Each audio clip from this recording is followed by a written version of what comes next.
राष्ट्रध्वज को सलामी देंगे। सलामी दो।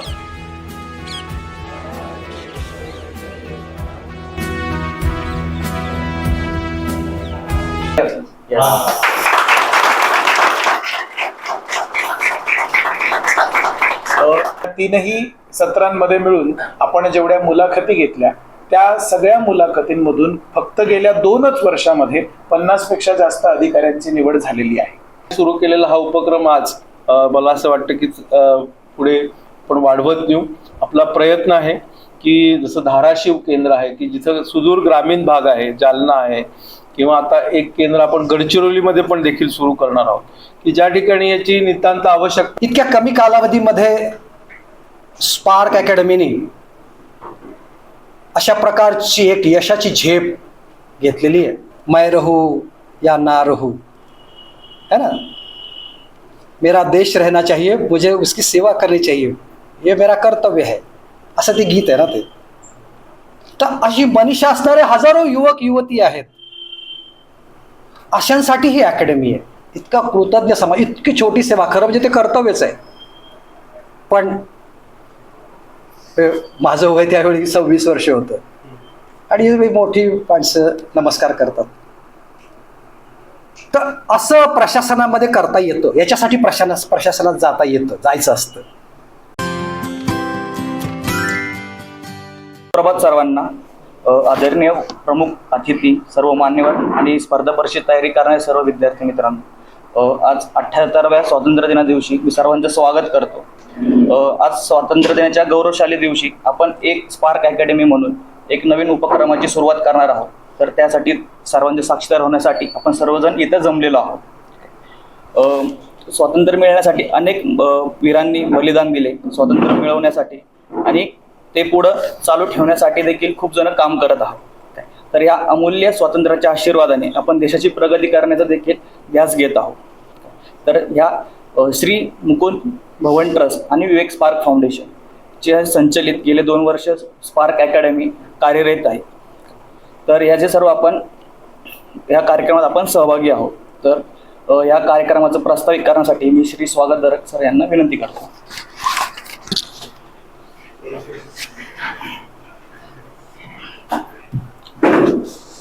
साधारणपणे 2021 जून महिन्यामध्ये राज्यपालांच्या हस्ते आपण स्पार्क अकॅडमीचं उद्घाटन केलं। स्पार्क अकॅडमी स्थापन करण्यामागे आणि ही सुरू करण्यामागे उद्देश हा होता की राष्ट्राप्रती प्रेम असणारे आणि लोकांच्या प्रती जबाबदारीची जाणीव असणारे सक्षम असे अधिकारी आपल्याला घडवायचे। स्पेसिफिकली त्यांच्या कॅरेक्टरमध्ये, त्यांच्या चारित्र्यामध्ये असा तेज असावा की ते पुढे चलून आपल्या देशाला योग्य दिशा आणि योग्य मार्गदर्शन दाखवू शकतील। आणि असे विद्यार्थी घडवण्यासाठी स्पार्क अकॅडमीने वेगवेगळे प्रकल्प सुद्धा मग हातात घेतले। आपण UPSC, MPSC कंबाईंड अशा वेगवेगळ्या परीक्षांवरती फोकस करून त्या परीक्षांमध्ये प्रिपेअर करणाऱ्या सर्व विद्यार्थ्यांना आपण मार्गदर्शन करतोय। आपल्या MPSCच्या मध्ये जे विद्यार्थ्यांमध्ये मार्गदर्शन आहे त्याच्यामध्ये सध्या सगळ्यात मोठा प्रकल्प आपला चालू आहे तो मुलाखतींचा प्रकल्प।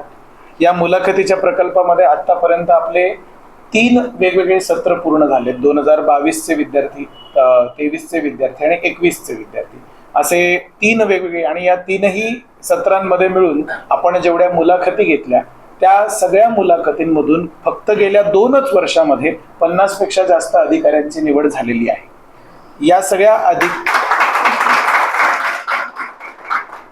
सगळ्या विद्यार्थ्यांना आपण रेग्युलरली आपल्या संपर्कामध्ये सुद्धा ठेवतो। ते स्वतः जिव्हाळ्याने आपल्या स्पार्क अकॅडमीच्या नियमित संपर्कात राहतात। ह्याच्यानंतर आपण अजून एक प्रकल्प चालवला तो म्हणजे अनुभवाचे बोल, ज्याच्यामध्ये आपण ज्यांचा प्रशासनामध्ये ऑलरेडी 5, 10, 15, 20 वर्षांचा अनुभव झालेला आहे अशा अधिकाऱ्यांना बोलवतो आणि या अधिकाऱ्यांची आपल्याच विद्यार्थ्यांच्या मार्फत मुलाखत घेतो त्यांच्या अनुभवाला समजून घेण्यासाठी की खरंच प्रशासन कसं असतं, विद्यार्थ्यांना प्रिपरेशन करत असताना दिसणारं प्रशासन आणि प्रत्यक्षात आतमध्ये गेल्यानंतर दिसणारं स्वरूप हे सेमच आहे का वेगळं आहे, खरंच आतमध्ये असणारे चॅलेंजेस काय आहेत आणि अपॉर्च्युनिटीज सुद्धा काय आहेत, हे सगळं समजून घेण्यासाठी आपण अनुभवाचे बोल नावाचा प्रोजेक्ट चालवला। त्याच्यानंतर या अनुभवाच्या बोल सोबतच आपण वेगवेगळ्या मुलाखती घेणे, विद्यार्थ्यांना मुलाखतींचे व्हिडिओज बनवून देणे, टेस्ट सिरीज घेणे, असे वेगवेगळे प्रकल्प चालवतो। आता आज आपण अजून एक खूप मोठा प्रकल्प सुरू करतोच आहोत, विद्यार्थ्यांनाही लवकरच तो प्रकल्प माहिती पडेलच की त्या प्रकल्पाच्या माध्यमातून आपण संपूर्ण महाराष्ट्रातल्या विद्यार्थ्यांपर्यंत अगदी जिल्हा तालुका स्तरापर्यंत पोहोचवण्याचा प्रयत्न करणार आहोत, ते सुद्धा त्यांच्या गावामध्येच मार्गदर्शन सुरू करू. स्पार्क अकॅडमीमध्ये असे वेगवेगळे उपक्रम चालवत ठेवून विद्यार्थ्यांना आपण सातत्याने योग्य त्या पद्धतीचं मार्गदर्शन आणि तेही अत्यंत माफक दरात आणि शक्य झालं तर मोफत उपलब्ध करून देण्याचा आपण एक प्रयत्न करतो आहोत. ह्याच्यामध्ये अजून एक कौतुकाचा उपक्रम आहे, तो म्हणजे आमचा संजीवनी आणि ओमकार नावाचा उपक्रम जो आत्ताच सुरू झालाय. ओमकार उपक्रम जो आहे ह्याच्यामध्ये इथले विद्यार्थी जे आहे ते आम्ही म्हणताना आपापसामध्ये म्हणतो की ही मशाल आहे आणि ती मशाल सर्वांनी आपापसामध्ये पास ऑन करायची आहे. आणि त्या ओमकार उपक्रमामध्ये सगळे विद्यार्थी एकत्र येतात, याच लेक्चर हॉलमध्ये एकत्र येतात, गोल करून बसतात आणि एका विद्यार्थ्यांनी जबाबदारी घेऊन त्या आठवड्यामधले करंट अफेअर्स सगळे सांगायचे आणि उरलेल्या विद्यार्थ्यांनी ते मन लावून ऐकायचे, अशी ती रचना त्याच्यामध्ये लावलेली आहे.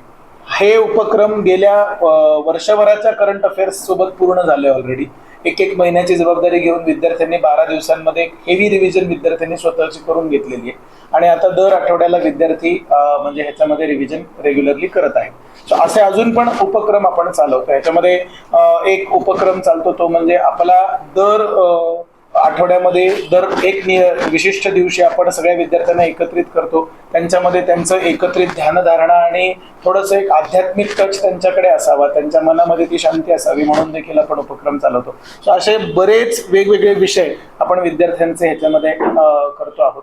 आता आजच्या या ह्याच्यामध्ये एक मोठा उपक्रम जेव्हा सुरू करायचा तेव्हा त्याच लेवलच्या आणि त्याच म्हणजे काय म्हणतात त्याला प्रशासकीय बॅकग्राऊंड मधून असलेल्या एखाद्या व्यक्तीच्या हाताने त्याचं उद्घाटन व्हावं अशी आमची इच्छा होती, म्हणून आज आपण इथे सगळे एकत्रित झालेलो आहोत.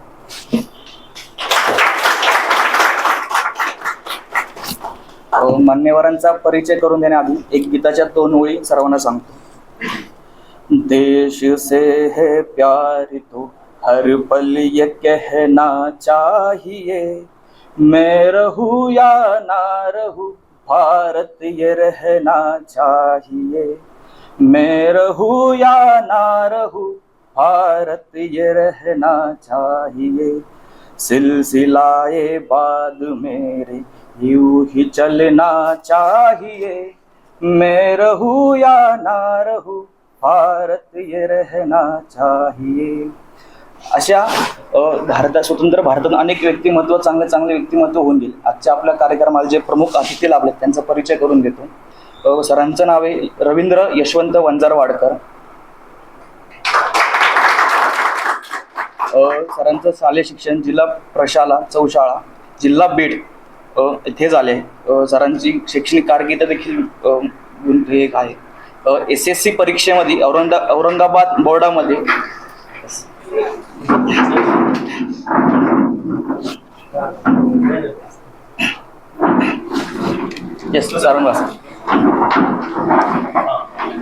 SSC बोर्डाच्या परीक्षेमध्ये औरंगाबादच्या बोर्डाच्या परीक्षेमध्ये सरांचे 4 गुणवत्ता यादीमध्ये 4 स्थान होते. HSC स्पर्धेमध्ये देखील औरंगाबाद बोर्डामध्ये सरांचे 2य स्थान होते. सरांचे महाविद्यालयीन शिक्षण हे BJAT मुंबई येथे झाले. सरांनी व्यावसायिक अनुभव म्हणजे जी टेल्को कंपनी म्हणजे आत्ताची टाटा मोटर्स पिंपरी चिंचवडमध्ये ते 4 वर्ष अनुभव केला. आता आपण सर्वजण स्पर्धा परीक्षेत तयारी करतात तर हा पुढील अनुभव महत्वाचा आहे की सरांनी उपजिल्हाधिकारी म्हणून 9 वर्ष काम केले. सिंधुदुर्ग, रत्नागिरी, ठाणे इत्यादी जिल्ह्यात काम केले. तरी काम करत असताना अनेक त्यांनी जबाबदाऱ्या पार पाडल्या त्या सांगतो. डेप्युटी कलेक्टर प्रांत officer at Ratnagiri, chief officer Ulhasnagar municipal council, administrator Bhiwandi municipal corporation, district by election officer for Thane district, resident by collector officer. हे सरांचे सर्व प्रशासकीय अनुभव आहे. प्रशासकीय अनुभवानंतर सरांनी देखील सामाजिक अनुभव देखील चांगला आहे. 1998 पासून सुरू असलेली सेवावर्धिनी संस्थेच्या स्थापनेपासून सरांचा सहभाग आहे. सरांनी त्या संस्थेमध्ये कार्यवाह व तसेच कार्याध्यक्ष पद देखील भूषवले आहे. तर सोबत असताना शैक्षणिक विषयात महाराष्ट्र एज्युकेशन सोसायटी म्हणजे MES ते शिशु शिक्षण ते उच्च शिक्षण अशा कार्यक्षेत्रात काम करणारी 50हून अधिक शाखा असलेली शिक्षण संस्था यामध्ये सर नियामक मंडळाचे सदस्य व अध्यक्ष देखील राहिलेले आहे. सर आता पुणे महानगर राष्ट्रीय स्वयंसेवक संघ याचे महानगराचे सरसंघचालक म्हणून काम पाहतात. तर संघचालक तर मी पुरुषोत्तम लोहिया सरांना विनंती करतो की सरांचं स्वागत करा पुष्पगुच्छ.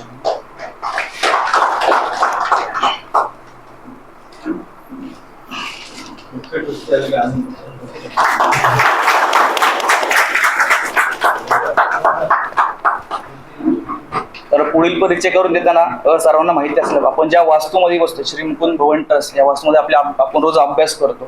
तर अशा श्री मुकुंद भवन ट्रस्टचे विश्वस्त म्हणजे पुरुषोत्तम सर लोहिया यांचे देखील मी स्वागत करतो. यांचे स्वागत करण्यासाठी मी स्वागत गर्ग सर यांना विनंती करतो.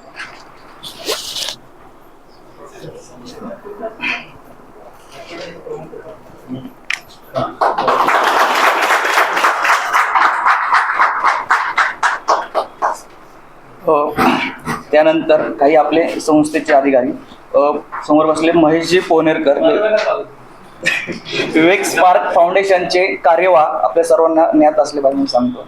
पुढे मुग्धाताई वाड विवेक स्पार्क फाउंडेशन संचालिका आणि जे आपण खूप जणांना परिचित असले श्री स्वागत गर्ग सर करतो. पुढे अनिश बापट सर यांचं देखील स्वागत करायला मी स्वागत सरांना सांगतो.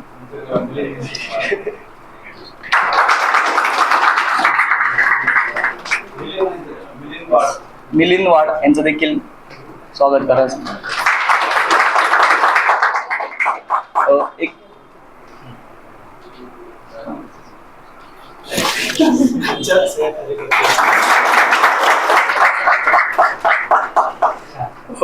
एक परिचय राहिलाय. आपल्या सर्वांना ज्ञात असेल की स्वागत दरक सर सर्वांना वेगवेगळ्या उपक्रमाच्या माध्यमातून आपले संवाद साधत असतात. तर स्वागत दरक सर हे स्पार्क अकॅडमीचे शैक्षणिक संचालक म्हणून काम पाहतात सर्वांच्या माहितीसाठी. तर आपण मुख्य कार्यक्रमाकडे वळूयात ज्यासाठी आपण सर्वजण उपस्थित आहोत इथं की आपण एक नवीन उपक्रम सुरू करतो नवीन प्रकल्प सुरू करतोय. तर त्याचं उद्घाटन करण्यासाठी सांगतो. तर श्री रवींद्र सर आणि पुरुषोत्तम सर यांना मी विनंती करतो की त्यांनी हे पिन करून उद्घाटन करावे.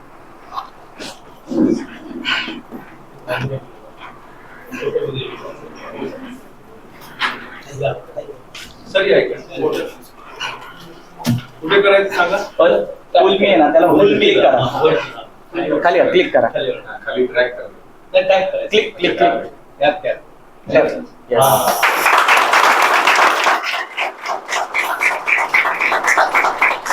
त्यानंतर प्रकल्पाबद्दलची थोडीशी माहिती 2 मिनिटाची ती आपण पाहू.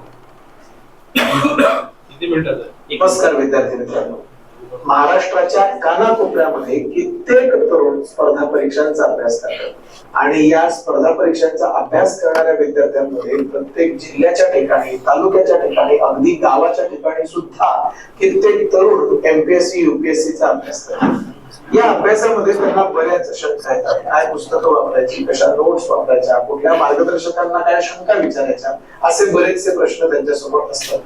सगळ्यात महत्वाची समस्या म्हणजे त्यांना गावातल्या गावात किंवा तालुक्याच्या ठिकाणी तरी निदान मार्गदर्शन करणारी एखादी दर्जेदार संस्था उपलब्ध नसते. अशा विद्यार्थ्यांना अत्यंत कमी किमतीत अत्यंत माफक किमतीत पुण्यासारख्या ठिकाणच्या मार्गदर्शकांचं मार्गदर्शन लाभावं आणि तेही अगदी समोरासमोर बसल्यासारखं लाईव्ह मार्गदर्शन लाभावं. ऍट द सेम टाइम तुम्हाला ऑफलाईन सेंटरचे सर्व बेनिफिट सुद्धा मिळावेत अशा पद्धतीचा एक उपक्रम आपण घेऊन येतो आहोत. आणि या उपक्रमाची आज सुरुवात होतीये हे सांगण्यास मला अत्यंत आनंद होतो. लवकरच या उपकेंद्राच्या मध्ये खूप छान पद्धतीने चांगल्या पद्धतीने लेक्चर्स होतील आणि तुम्ही या लेक्चर्सचा सदुपयोग करून लवकरच प्रशासनात सामील व्हाल अशा माझ्या तुम्हाला सर्वांना खूप खूप शुभेच्छा.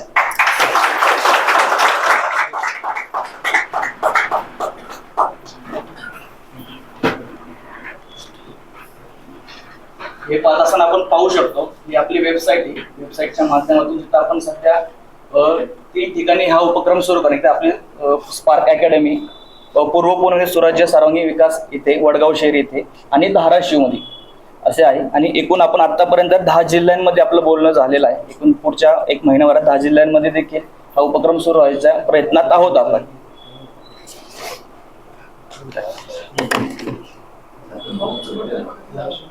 बोला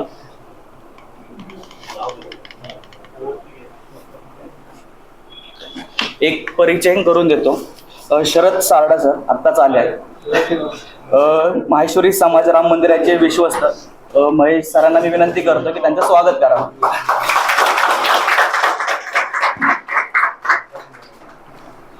मी महेश पोनरकर सर यांना विनंती करतो त्यांचं मनोगत त्यांनी. आदरणीय वंजारवाडकर सर, आदरणीय पुरुषोत्तमजी, स्वागतजी, मुग्धाताई आणि मनीषाताई, शरदजी आणि उपस्थित सर्व विद्यार्थी बंधू भगिनींनो, अतिशय आनंद होतोय की आज 2 वर्षामध्ये आपण जे काही ध्येय निश्चित केली होती त्यातला एक महत्त्वाचा टप्पा आदरणीय वंजारवाडकर सरांच्या हस्ते आता उद्घाटन झालं.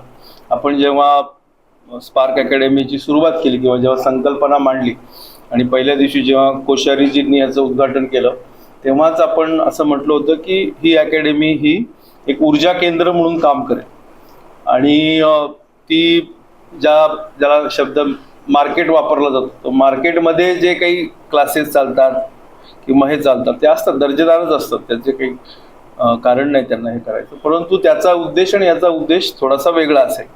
इथे ही कुठलं कॉम्पिटिशनमध्ये उतरणारी अकॅडमी नसणार आहे आणि याचा उद्देश हा शुद्ध सामाजिक हा राहिला पाहिजे आणि त्याचबरोबर याचा उद्देश हा वंचित उपेक्षित घटकातले विद्यार्थी आणि गरीब होतकरू विद्यार्थी अशा सगळ्यांपर्यंत ह्या अकॅडमीचा फायदा झाला पाहिजे. या दृष्टीने आपण जे उद्देश आणि ध्येय ठेवलंय त्यातलंच हे महत्त्वाचं पाऊल आहे की ग्रामीण भागातल्या विद्यार्थ्यांनी अनावश्यक स्वतःचा खर्च करून आणि घरच्यांना आर्थिकदृष्ट्या एका अर्थाने जोखीम पत्करून शहरात येऊन राहण्यापेक्षा त्या ठिकाणी आपल्या ठिकाणी उत्तम त्यांना अभ्यास कसा करता येईल, त्यांना त्याच ठिकाणी चांगलं अभ्यासाचं ॲटमॉस्फिअर मार्गदर्शन कसं मिळेल या दृष्टीने आपण या उपकेंद्रांच्या मार्फत प्रयत्न करणार आहोत की जेणेकरून अनेकांचे जे आर्थिक भार आहे तो कमी व्हावा, त्याच ठिकाणी त्यांना या सगळ्याचे उपलब्धता मिळाली, मार्गदर्शक मिळावं आणि त्यांनी प्रशासनामध्ये पुढे यावं. तर हा उद्देशाने सुरू केलेला हा उपक्रम आज मला असं वाटतं की पुढे आपण वाढवत नेऊ. आपला प्रयत्न आहे की जसं धाराशिव केंद्र आहे की जिथं सुदूर ग्रामीण भाग आहे, जालना आहे किंवा आता एक केंद्र आपण गडचिरोलीमध्ये पण देखील सुरू करणार आहोत की ज्या ठिकाणी याची नितांत आवश्यकता आहे आणि आर्थिकदृष्ट्या दुर्बल घटक आहे, अशा दुर्बल घटकातल्या मंडळींना किंवा विद्यार्थ्यांना त्यांच्यामध्ये टॅलेंट आहे, त्यांना देखील प्रशासनात यायची इच्छा आहे, परंतु सगळेजण पुणे मुंबईत येऊन नाही राहू शकत, तर त्यांना त्याच ठिकाणी त्याची व्यवस्था झाली पाहिजे असा आपला त्यातला प्रमुख उद्देश आहे आणि त्या दृष्टीने हा आपण पुढे पाऊल टाकलंय. लवकरच आपण 1000हून अधिक विद्यार्थ्यांचा टप्पा पहिल्यांदा गाठू आणि 1000 विद्यार्थी प्रत्यक्ष याचं रोज मार्गदर्शन घेतील असा प्रयत्न करू आणि हळूहळू त्याचं प्रमाण वाढवू. तर अतिशय आनंद आहे की आज आपल्या सगळ्यांच्या उपस्थितीत आणि वंजारवाडकर सरांच्या हस्ते शुभ हस्ते याचं उद्घाटन झालं. आपणही आपल्या ठिकाणी जे विद्यार्थी आहेत ते त्यांना हळूहळू हा विषय सांगा, माउथ पब्लिसिटी ज्याला म्हणून ती अपेक्षित आहे ती करा अधिक आणि जिथं आपल्याला असं वाटतं की इथं माझ्या परिस्थितीचं जो एक केंद्र आहे ते अकॅडमी चालवतात किंवा अभ्यासिका चालवतात त्यांना सपोर्ट देता येऊ शकतो तर त्यांना आपण सपोर्ट देऊ. आपली जी अकॅडमी ही सपोर्ट सिस्टीम आहे सगळ्या विषयाला. ह्याच्यामध्ये मी सुरुवातीला म्हणलं जसं की हे प्रॉफिट मेकिंग कंपनी नाही आहे एखादी इन्स्टिट्यूट म्हणजे इथे व्यवसाय करायचा आहे कोणाला, तर आपल्याला एक सपोर्ट सिस्टीम महाराष्ट्रात उभी करायची ह्या सगळ्या विषयासाठी. त्याच्यासाठी आपण काम करतोय आणि श्री मुकुंद भवन ट्रस्ट आणि पुरुषोत्तमजी लोहिया आपल्या सगळ्या सुरुवातीपासून या प्रकल्पाच्या पाठीशी आहेत आणि याच्यातनं हजारो विद्यार्थ्यांचं कसं अधिक कल्याण होईल आणि कसं प्रशासनामध्ये चांगलं टॅलेंट येईल याकडे आपण सगळेजण पाहणार आहोत. मी परत एकदा आपल्या सगळ्यांना स्वातंत्र्य दिनाच्या शुभेच्छा देतो आणि थांबतो. धन्यवाद. आता आपण प्रमुख अतिथी रवींद्र वंजारवाडकर सर यांचं मनोगत ऐकण्यासाठी आतुर आहोत. तर मी सरांना विनंती करतो की त्यांनी त्यांचं मनोगत सांगा.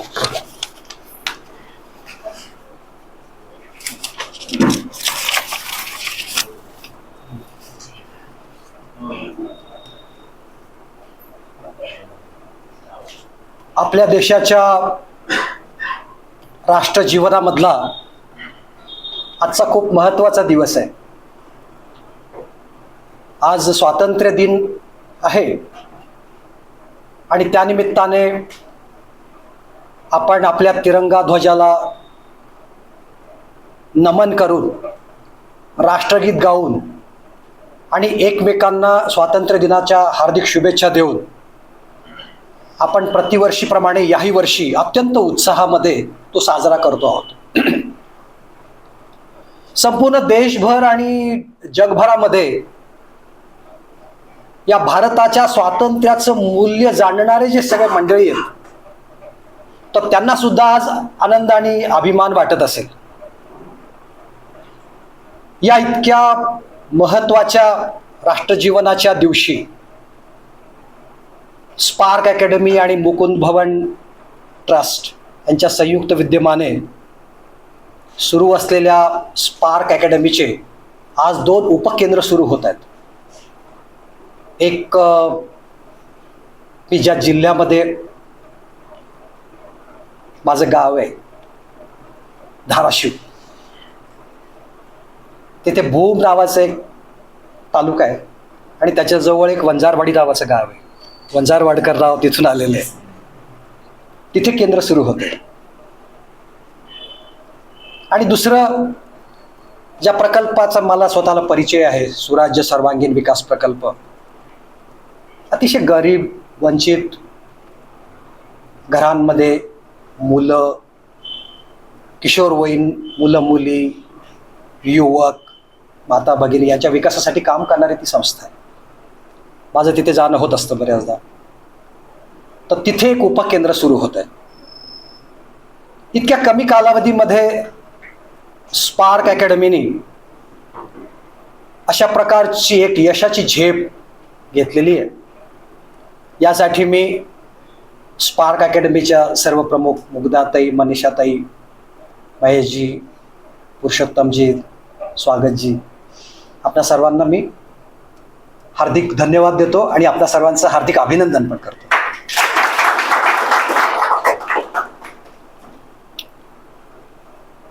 मला आणखी एक खूप चांगली माहिती मिळाली की मुलाखत, पूर्व परीक्षेची तयारी, त्यानंतर मुख्य परीक्षेची तयारी, मुलाखत आणि त्यातून प्रशिक्षित होऊन 50 पेक्षा अधिक या अकॅडमीचे विद्यार्थी आता अधिकारी झालेले आहेत.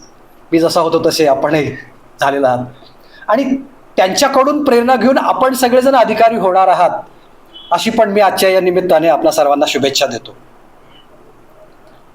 महेशजींनी जे सांगितलं त्यामध्ये ज्यांना ग्रामीण भागामधली असतील किंवा अशी पार्श्वभूमी आहे की जिथे खूप खर्चिक, जिथे खूप मोठं शुल्क आकारलं जातं, तर अशा व्यवस्था परवडत नाहीत. पण त्यांच्यामध्ये गुणवत्ता तर आहे, त्यांच्यामध्ये परिश्रम करण्याची तयारी आहे आणि त्यांना पण मोठं व्हायची स्वप्न आहेत, आपल्या देशाची सेवा करायची स्वप्न आहेत. त्या गीतामध्ये सांगितलं ना, मैं रहूं या ना रहूं, है ना, मेरा देश रहना चाहिए, मुझे उसकी सेवा करनी चाहिए, ये मेरा कर्तव्य है, असं ते गीत आहे ना ते. तर अशी मनीषा असणारे हजारो युवक युवती आहेत. अशांसाठी ही अकॅडमी आहे.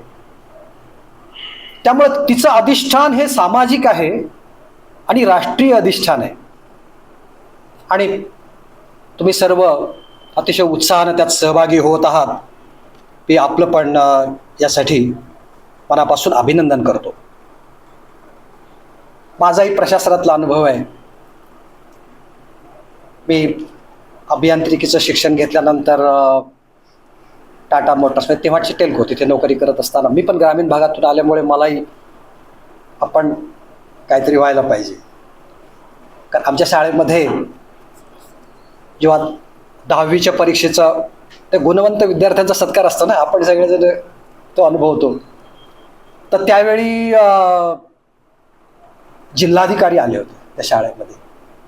कारण इतक्या ग्रामीण भागातून या शाळेतून बोर्डाच्या मेरिटमध्ये आलेले विद्यार्थी या शाळेत आहेत म्हणून त्यांना फार आनंद झाला आणि ते जिल्हाधिकारी आले होते. मग ते पाहिल्यानंतर असं वाटलं की अरे आपण पण अशी गाडी हवी, आपण सगळ्या जिल्ह्याची सेवा करायला पाहिजे. ते मनामध्ये कुठेतरी होतं. पण मग मी टेल्कोमध्ये नोकरी करत असताना मी परीक्षा दिली आणि त्यावेळी इतकी स्पर्धा नव्हती म्हणून माझं पहिल्यांदाच निवड झाली. नम्रपणे काही गोष्टी मान्य केल्या पाहिजेत कारण हे खूप स्मार्ट मंडळी आहेत. आता त्यांना वाटेल असं की खूप स्पर्धा होती तरी पण. आणि मी अनुभव घेतला प्रशासनामध्ये, खूप उत्तम अशा प्रकारचा माझा अनुभव आहे. आपल्या मनामध्ये जे असतं ते सगळं करायला मिळतं तिथे. खूप ग्रामीण भागामध्ये छोट्या छोट्या वाड्या वस्त्यांवर माझा प्रवास होत असे कारण मला ती आवडही आहे. त्या प्रवासामध्ये खूप जवळून ते जीवन बघायला मिळालं आणि मग अगदी छोट्या छोट्या गोष्टी असतात. ते परिवीक्षाधीन कालावधीमध्ये, हे शब्द तुम्हाला माहिती आहेत म्हणून सांगतो, परिवीक्षाधीन म्हणजे प्रोबेशन. एक तालुका तहसीलदार अशी एक 4 महिन्यासाठी प्रशिक्षणाची जबाबदारी असते. तर मी वेंगुर्ल्याला माझी तालुका मॅजिस्ट्रेट तहसीलदार म्हणून नियुक्ती झाली आणि हा काळ असा जून जुलैचा असा होता साधारण हाच काळ. आणि मुलांना प्रवेश घ्यायचे असतात, उत्पन्नाचा दाखला पाहिजे असतो, जातीचं प्रमाणपत्र पाहिजे असतं, अधिवास दाखला पाहिजे असतो, असंख्य गोष्टी असतात. मी तहसील ऑफिसमध्ये पाहिलं तर सोमवारी इतकी गर्दी होती. मी कार्यालयात जातानाच 1-2 जणांना विचारलं की का नाही, म्हणे आम्ही काय झालं की 10-12 मागच्या 2 आठवड्यापूर्वी आम्ही अर्ज दाखल केला होता आणि आम्हाला सांगितलं होतं की सोमवारी मागच्या आठवड्यात आलो पण परत जायला लागलं. आणि मी पाहिलं की हे शेतकरी आहेत, शेतमजूर आहेत किंवा दिवसाचं काम केलं तरच यांना काहीतरी रोजगार मिळेल अशांना 2-3-4 वेळेला तिथे तालुक्याच्या ठिकाणी बसती यायचं, डबा घ्यायचा दिवसभर, मग तहसीलदार साहेब येणार तेव्हा येणार. मी विचार केला की हा कालावधी कमी करता येईल का. मग मी त्याच्यामध्ये नायब तहसीलदार असतात त्यांना बोलावलं. त्यांना म्हणलं की हा वेळ फार जातो, आपण असं करता येईल का की तालुक्यामध्ये 4 सर्कल असतात, मंडळ, आणि त्याच्या खाली गावं असतात, सजा त्याला म्हणतात, तिथे तलाठी असतो आणि त्याच्या अवतीभोवती छोटी छोटी गावं असतात ते एकत्र. तर एक मंडळ निवडायचं, त्यातले सगळे अर्ज सोमवारी मागवायचे आणि त्यावेळी ते मंडळ निरीक्षक आणि ते नाहीतरी तालुक्याला येतच असतात, बऱ्याचदा येतात. म्हणजे तुम्ही जर पाहिलं तर तहसील ऑफिसमध्ये असतात पण गावात नसतात बऱ्याचदा. मग आम्ही थोडं ते बदलायचा प्रयत्न केला. ते तलाठी आणि ते मंडळ निरीक्षक त्या सगळ्यांना तहसील ऑफिसमध्ये बोलवायचं. सोमवारचे 1 वाजेपर्यंत आलेले अर्ज 2-3 तास तपासून घ्यायचे. सगळं माहिती असतं त्यांना. ते शेतकरी काय, एका गावामध्ये किती 7-12चे उतारे असतात, ते सगळे माहिती ते घेऊनच आलेले असतात लोक. ते सगळं लिहायचं आणि त्यांना म्हणायचं की तुम्ही 4 वाजता तहसील ऑफिसमध्ये या सगळेजण, दुपारी जेवण करा, पारावर इकडे तिकडे काम असतील ते करा आणि 4 वाजता ते सगळी प्रमाणपत्र द्यायची. दिस इज पॉसिबल. कारण उत्पन्नाचा दाखला तो तलाठ्यानेच द्यायचा, सगळा जबाब तलाठ्यानेच नोंदवायचा, सगळी चौकशी तलाठ्यानेच नोंदवायची आणि मग तो कागद किती ठिकाणी फिरवत. आणि काय उत्पन्नाचा दाखला, काय उत्पन्न होतं त्या काळात. मग ते दिल्यानंतर संध्याकाळच्या ज्या गाड्या असतात, बस किंवा जीप वगैरे, त्यांनी परत घरी जायचं. हे शक्य आहे प्रशासनामध्ये. पण जाताना लोक इतका कृतज्ञ समाज, इतकी छोटी सेवा, खरं म्हणजे ते कर्तव्यच आहे. पण माझं वय त्यावेळी 26 वर्ष होतं आणि मोठी माणसं नमस्कार करतात. तर असं प्रशासनामध्ये करता येतं. याच्यासाठी प्रशासनात जायचं असतं. दरकजी, तुम्ही खूप सुरुवातच इतकी छान केली सामाजिक संवेदना आणि या राष्ट्रासाठी. खूप मोठे शब्द आहेत पण कृती खूप छोटी आहे. अत्यंत छोट्या कृतीतून ज्याच्यासाठी योजना आहेत, ज्याच्यासाठी त्या सेवा द्यायच्या, ज्याच्यासाठी ते करायचं आहे, त्याच्यासाठी करायचं, इतकं साधं आहे. तर हे करण्यासाठी तुम्ही सगळे सिद्ध होत आहात. मला अतिशय आनंद आहे की एक खूप मोठी गुंतवणूक 4-5 वर्षाची तुम्ही करणार आहात. आयुष्यातला हा काळ फार महत्वाचा आहे.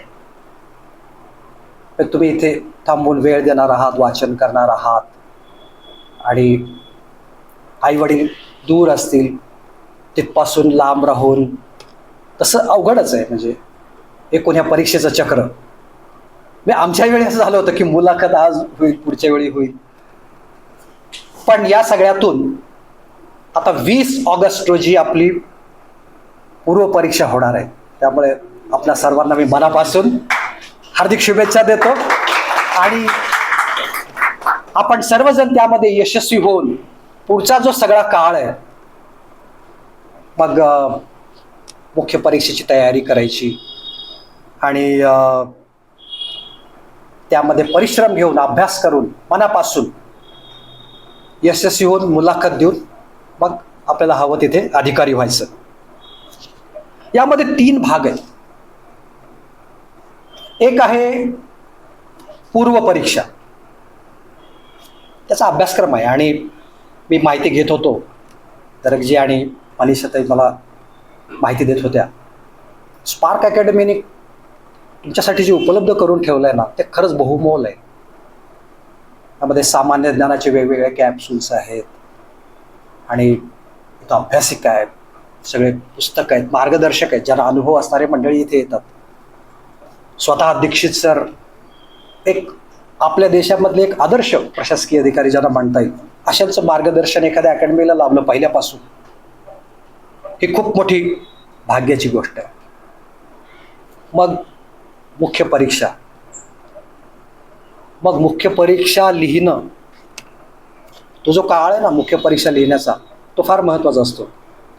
त्यावेळी यू शुड बी 100% फिट.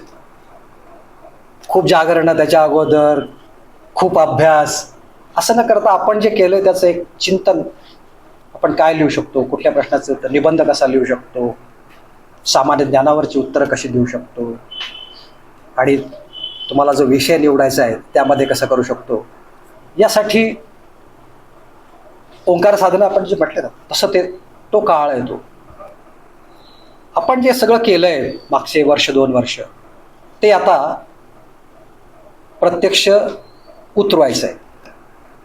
ते झाल्यानंतर मग मुलाखत आहे.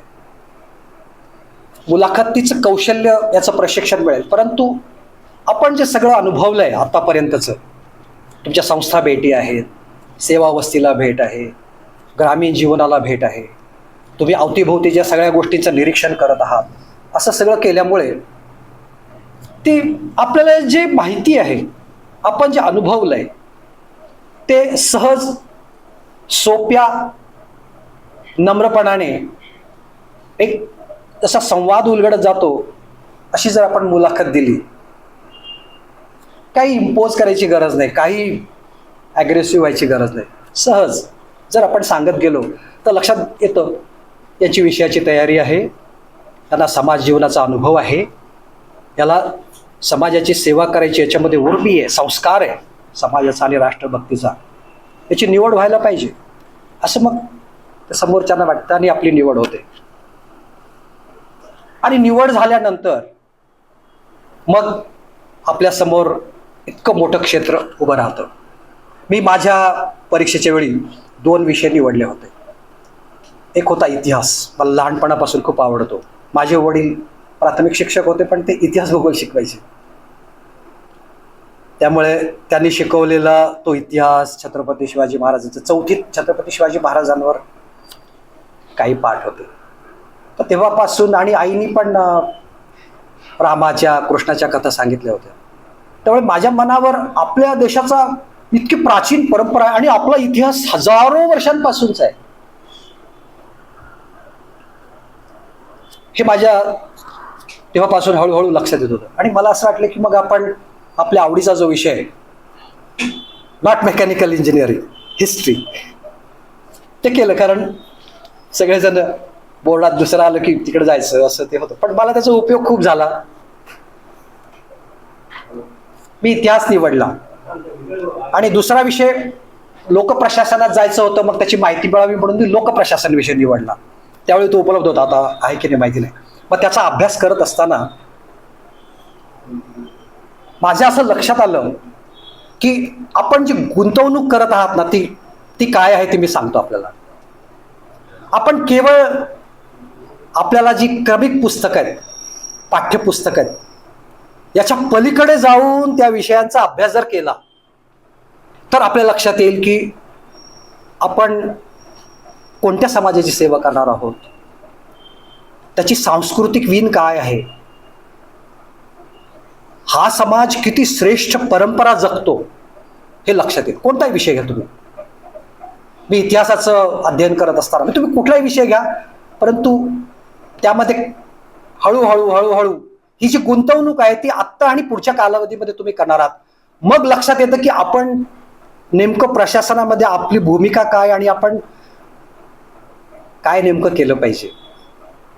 मी परीक्षा देत असताना तो इतिहास थोडा वाचत होतो आणि माझ्या असं लक्षात आलं की मला जो माहिती होता त्यातलं या इतिहासामध्ये फारच कमी आहे. मोहेंजोदडो पासून सुरुवात झाली त्या इतिहासाला माझ्या स्पर्धा परीक्षा पुस्तकामध्ये. आणि मी तर वाचलं होतं की वेदकाळापासून आपली संस्कृती, मग तो इतिहास कुठे आहे? हजारो वर्षांचं एक अखंड असं राष्ट्रजीवन आहे आणि मग आपल्याला शिकवला जाणारा इतिहास कुठे आहे?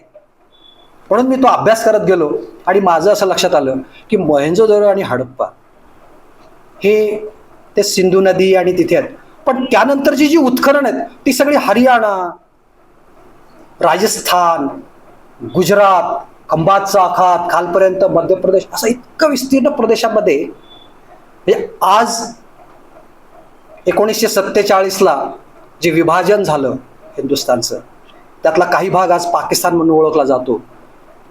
तर तिथे ते दोन आहेत. हजारो स्थानं ही इथे आहेत. आणि नंतर मी थोडा अभ्यास करायला लागलो, मला विज्ञानाची पण आवड असल्यामुळे, की आजच्या जैव अनुवंशशास्त्र जे आहे किंवा जी जिओलॉजी आहे किंवा जे भूगर्भामध्ये होणारे जे बदल आहेत, हे सगळे जर आपण अनुभवले तर आपल्या असं लक्षात येतं की आपला इतिहास हा ऋग्वेद आणि त्याच्या पूर्वकालापासून तो अस्तित्वात आहे आणि त्याचे आपण पाईक आहोत. त्यामुळे परीक्षा देण्यासाठी अभ्यासक्रमात बदल होतील, पण जो आहे तो आहे. पण आपल्याला इतकं व्यापक परिप्रेक्ष्यामध्ये आपल्याला, कारण आज होणाऱ्या घटनांचे संदर्भ तुम्हाला मुलाखतीत विचारतील.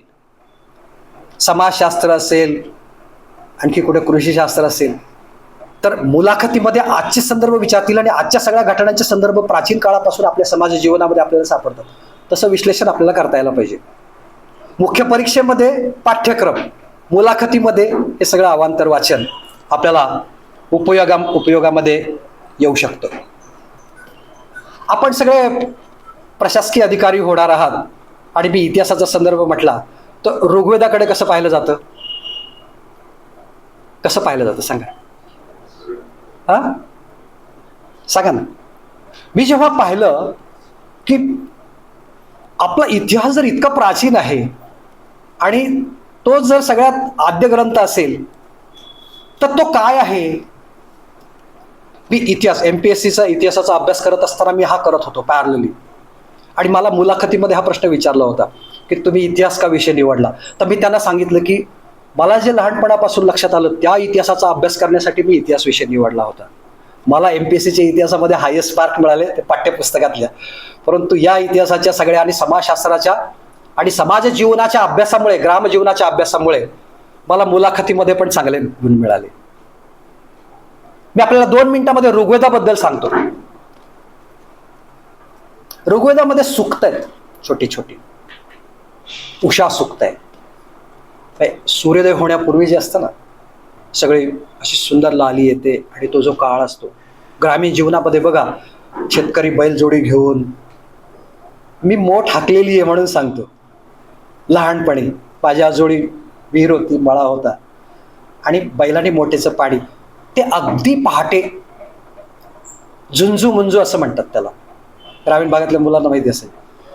असं उषा सूक्त आहे, सूर्य सूक्त, असे सगळे वेगवेगळे सूक्त. त्याच्यामध्ये एक सूक्त आहे अक्षसूक्त. अक्ष म्हणजे जुगार, डाईस. एक शेतकरी, त्याचा मुलगा तोही शेतकरी, त्याला अवतीभोवतीच्या मित्रांमुळे ते डाईस आपण पाहिलं ना, उडवायची सोकटी आणि पडली की ती खेळायची, त्याची सवय लागते हळूहळू. लग्न झालेलं असतं, काही थोडं सुरुवातीला जिंकतो, नंतर तो हारायला लागतो, मग घरामधले पत्नीचे दागिने विकतो, व्यसनाधीनता होते आणि घरचे लोक सगळे समजून सांगतात. तो म्हणे की त्याचं मनोगत आहे ते अक्षसूक्तामध्ये, ऋग्वेदामध्ये, तुम्ही वाचू शकता ते. त्या शेतकऱ्याचं आत्मकथन आहे त्याच्यामध्ये.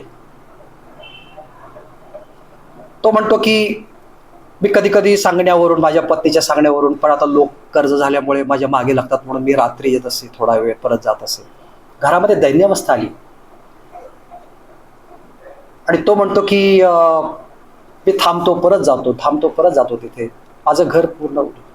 तर मित्र हो, आपण प्रामाणिकपणे शेती करा आणि परिश्रम करा, आपल्या कुटुंबाचे उदरनिर्वाह करा, मग तुम्ही समाजामध्ये काहीतरी उपयुक्त होऊ शकता. असं ते अक्षसूक्त आहे ऋग्वेदामध्ये.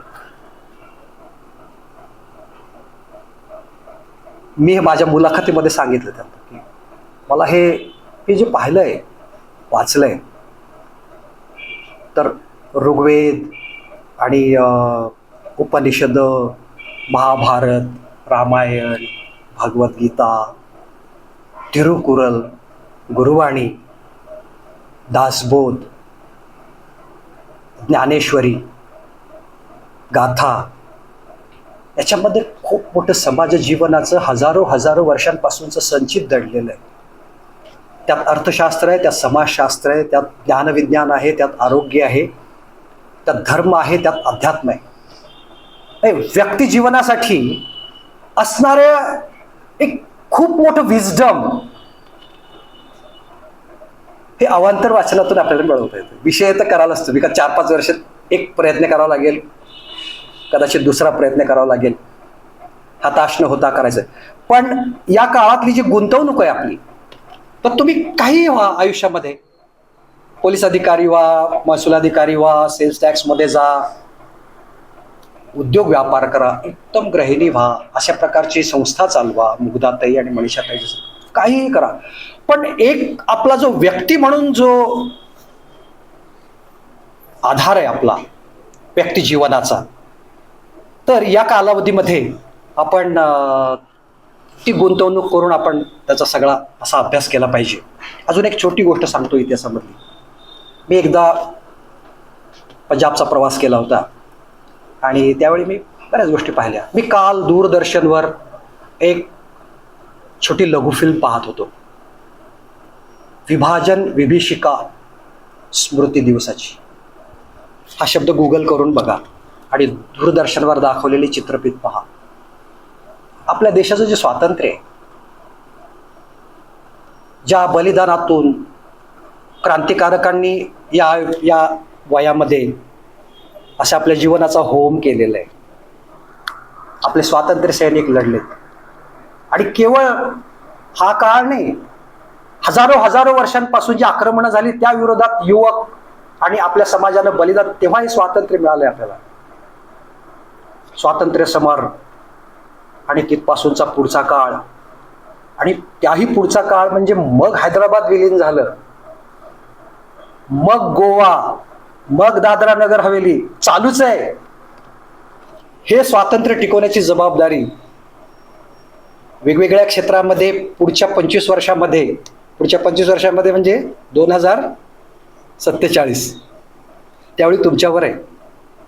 आपल्या देशाचं स्वातंत्र्य टिकवायचं असेल तर अशा प्रकारचं चारित्र्य, सामाजिक संवेदना आणि राष्ट्रभक्ती घेऊन काम करणारी युवक हवेत, युवक युवती हवेत. त्यावेळी तुम्ही बरेच या वयाचे असाल. तर प्रशासनामध्ये करत असताना ही सगळी तयारी आपण करत असाल आणि त्यासाठी स्पार्क अकॅडमी तुमच्या सोबत आहे.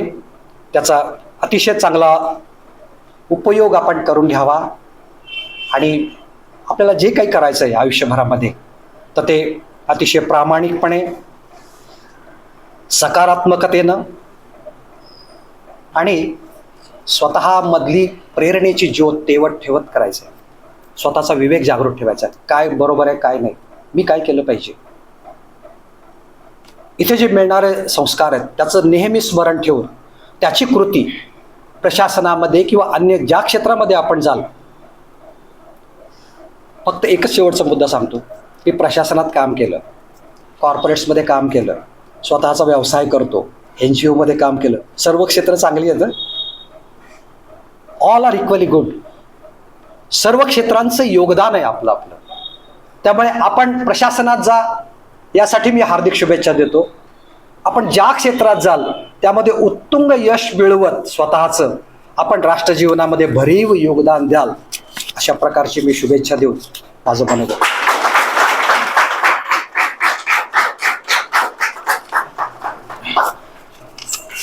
स्पर्धा परीक्षेची तयारीचे सरांनी चांगलं विवेचन केलं की स्वतःमधली गुंतवणूक आहे ही स्वतःला समृद्ध करण्यासाठी, देशाला समृद्ध करण्यासाठी.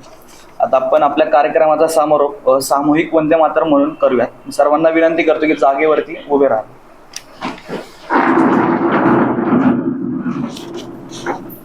सामूहिक वंदे मातरम् म्हणायचंय. 1 2 1 2. वंदे मातरम् वंदे मातरम् सुजला सुफला मलयज श्रीधरा सस्यश्यामला मातरम् वंदे मातरम् शूरज्योत्स्ना पुलकितयामिनी फुल्लकुसुमित सुमदलशोभिनी सुहासिनी सुमधुरभाषिणी सुखदां वरदां मातरम् वन्दे मातरम् वन्दे मातरम्. सर्वांना बसण्याची विनंती करतो. भारत माता की जय.